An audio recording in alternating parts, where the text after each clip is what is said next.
All right, good evening. All right, let's bring it in a little tighter. This is night shift. Come on, we get in personal, we can get up close. We give you a really good briefing tonight. Come on, get in tight. It's my new family, my new friends, new place, new ICP. So, good evening and welcome to the Spokane Fire Complex Area Fires. Operational briefing for Thursday, August 6th. My name is John Germanetti. I'm Plant Section Chief for California Team 7, and we'll start with our operational update. Good evening, Derek Steidley, Operations Section Chief Trainee. We'll start up on the Autumn Lane fire. Many divisions between Mike and Sierra, many of the resources reported in their areas, 150 to 200 feet of mop-up. And the big story on Autumn Lane was a severe reduction in 911 calls for service on the Charlie X-ray area. And that goes to speak to all the work that everybody's been doing, and plus the increased presence that we have in there now that we're getting resources. So the radio was much quieter overall the entire incident today. Going over to the Fairview fire, all divisions across the entire division are reporting 200 feet plus of good mop-up, and everything's looking really secure. And we did start working a monitor operation, flowing water onto the mulch pile in the recycling plant. On the old trails, divisions that have wildland fuels mop up, 200 feet, 150 to 200 feet mop up in that area. Also a significant reduction in service calls. I think overall, I heard maybe 3 to 4 for the entire complex throughout the day. And then they did also have an initial attack fire new start outside of the TFR that they provided some assistance to. Ended up being 20 by 20, and they helped the local resources get that under control quickly. Have a safe shift. Okay.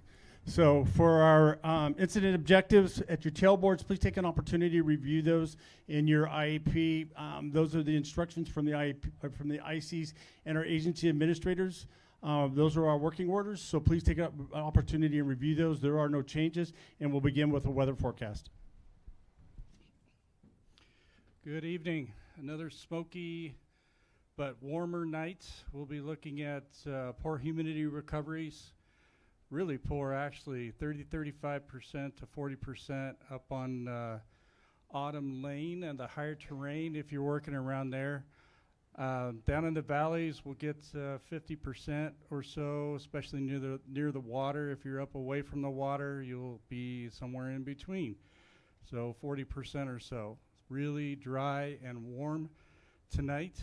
Winds will be light. We did get a little bit of a southwesterly breeze on the open areas this afternoon, but that'll die off later tonight. Ridgetop winds will be going from the southeast, light 5 miles per hour. Valley winds will just be diurnal.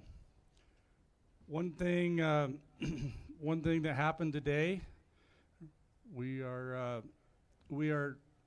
a red flag warning for Friday starting at 11 a.m. I know that doesn't include your shift, but just a heads up, from 11 a.m. Friday to Saturday at 9 p.m. So tomorrow night you'll be under that red flag operating under that red flag warning. The reason is we're going to have increasing southwest winds, 10 to 15 miles per hour while you're sleeping, and then when you wake up, you'll have those residual winds dying off overnight. So the weather is changing, and we'll guide you if you have any questions. Have a good night. Good evening, Ryan Swanson, Fire Behavior. With the change in the weather, our fire environment is more conducive to fire spread and ignition. Even night shift tonight and tomorrow night, the burn period is extending longer through the night. Your fuels are still very dry. A couple things with that. The heavy fuels are still smoldering. Some of them have burned down completely, and that's where we're getting our ash pits. The ones that are still smoldering are a very good ember-producing source. I'm talking about the heavy natural fuels, but also the urban fuels. If the winds do surface tonight, but definitely tomorrow night, that could pick up the embers. receptive fuel bed all around the fire. If ember does get picked up, it spots. Probability of ignition is very high, and then you can expect the fire to move even through the night because of the enhanced burn environment. And then looking ahead tomorrow night, again, we don't want to sound like a broken record, but make sure you guys are having good breakouts, paying attention. The fuels tonight and tomorrow night, the 10-hour fuels will not recover. Tonight, the 1 hours have potential to recover, but the 10-hour and above, 100 and 1,000-hour fuels will be available your entire shift for the fire to burn. Please have a safe shift and a good night. Hey, good evening, everybody. Joe Tiso, Night Operations.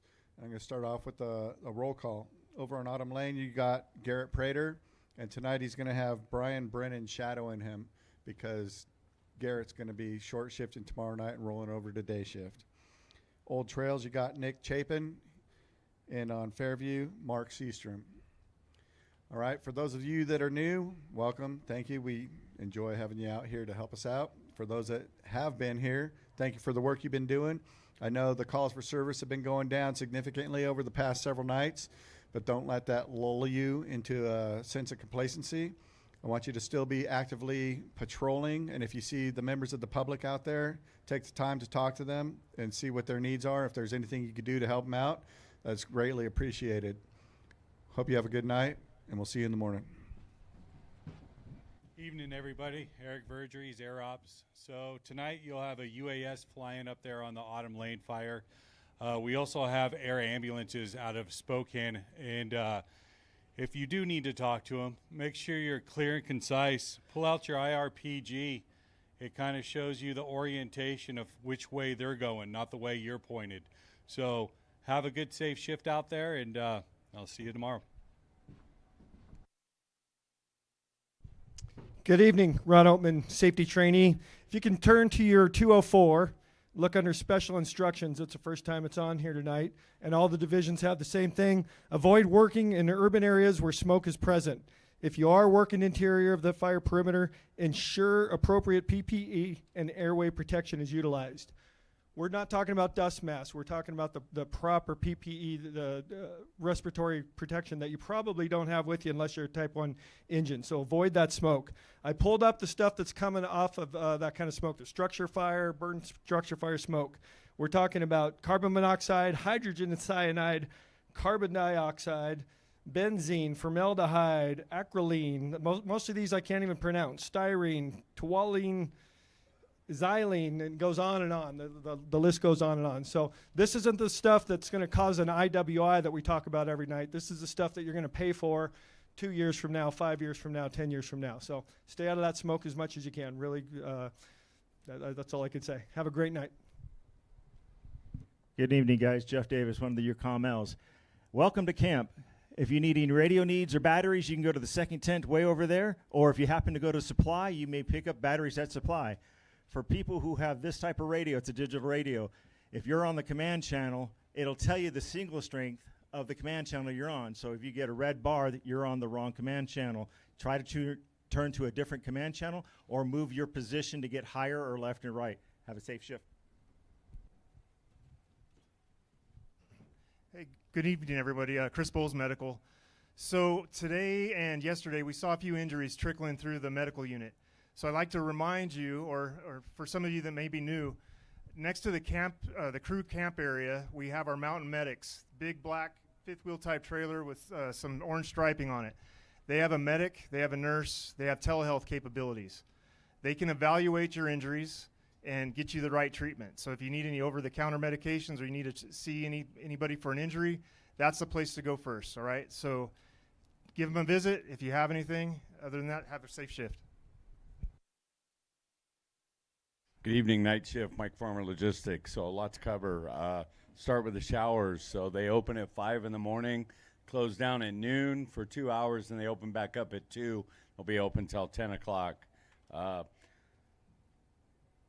Parking and signage, we're working on that. I think you guys have figured it out. There is a lot more parking out back because the big news is ground support and fuel is now located across the street back behind you over here off of Broadway.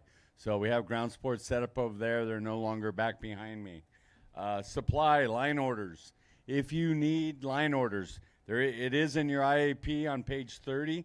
We ask when you fill out that line order that you give the date and time you need it, the location that you want it delivered to, a point of contact. We need a person's name and a cell phone number. We also would like to have the command or chat channel that you're working on, and we'll go ahead and get that order out to you. If you also indicate which fire that you're on, it would help us a lot as far as which one we charge it to. We do have a laundry. I don't know if everybody saw it back over here, but it does open at 6 in the morning, stays open until 10 o'clock at night. And lastly, hopefully a lot of you were in them today, but sleeper trailers. We have sleeper trailers back there for you to utilize during the day. Hope you're getting a good day's rest in those. Have a great shift. Good evening, Night Shift. Ray Kablian, Team 7, Human Resources. We have a lot more people now in camp. We're pushing over 1,500 people. So with more people, more potential for conflicts and things. I would just ask that you guys have a little patience with one another and some grace.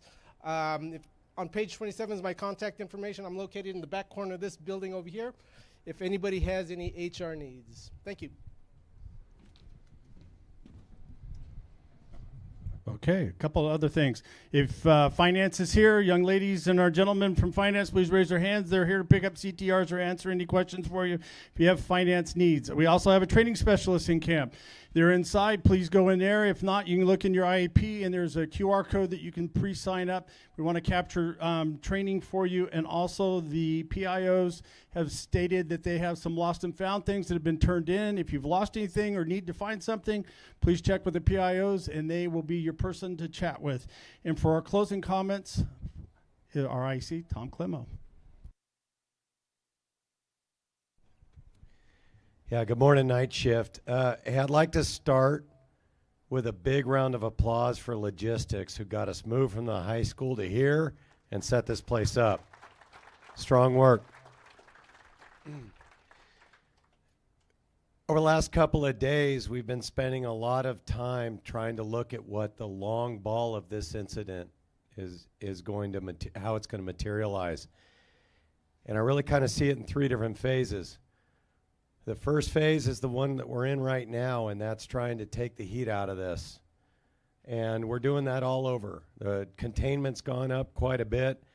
You'll see that tomorrow it'll be messaging containment going up even further right now on all three fires. That's because of your work. The next phase is we need to get interior to the 812 structures that were burned and take the heat out of those. Those are ash pits lying in wait, not only to hurt people, but also to escape out should we get some wind on them. We want to get through this weekend, then we're going to start that project. Sometime next week, we're going to move into that third phase where we could take all the heat out of this, get our containment completed, and move towards a recovery phase for the folks that lost so much here. I want to thank each and every one of you for being out here tonight and being out in the community, more importantly. Your presence makes a big deal to those that are out there. We hear about it all day long. So when you're out there and it's the middle of the night and there's nothing going on, there's going to be people in these neighborhoods. They're digging through what's left of their lives. Take a minute to pull over, go stop, say hi to them. If you're on patrol, you see something, say hi to them. Just ask them if they need anything. Ask them if there's something you could do for them. That will forever be etched in their mind. Have a safe shift. We'll see you back here again tomorrow night. Okay, so for our night breakouts, Autumn Lane will be to my left. Old Trails will be straight out, and then Fairview will be over by the building. And if you're unassigned, please go to the right over here to the table. My resource unit leaders will capture you there. And as always, have a safe shift. Thank you very much.